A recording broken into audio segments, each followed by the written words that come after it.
Hello everyone, हजुरहरू कुन ठाउँमा जाने सोच्नुहुन्छ साकुराको बेलामा चाहिँ? मलाई चाहिँ एकदम सबैभन्दा बेस्ट लाग्ने चाहिँ इनोखासिरा पार्क हो। यो पार्क चाहिँ एकदम राम्रो छ। यो इन्ट्री गर्न नि पैसा लाग्दैन अनि बोटिङहरू गर्दा चाहिँ हजुरहरूलाई लाग्छ 250, दुईजनालाई 250 लाग्छ। कति सस्तो छ कि।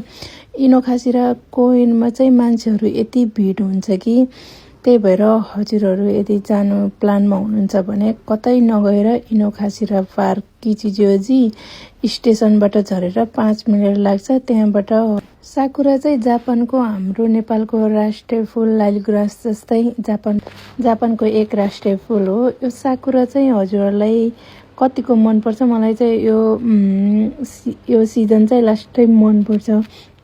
यदि हजुरहरू सक्नुहुन्छ भने किमोनी लाएर पनि साकुरामा राम्रो फोटोहरू खिच्न सक्नुहुन्छ। र यो पार्क जानलाई चाहिँ पैसा पर्दैन कि कति फ्रिडम राम्रो छ।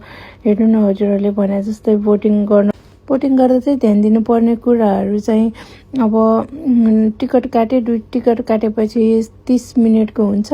30 मिनट ओभर भइसक्यो हजुरहरूलाई एक्स्ट्रा पैसा नै लाग्न सक्छ। त्यही भएर हजुरहरू 30 मिनट चाहिँ मस्त घुमेर चाहिँ इन्जोय गर्न सक्नुहुन्छ। यो पार्क चाहिँ भिजिट गर्न नबिर्सनु होला। Thank you for watching.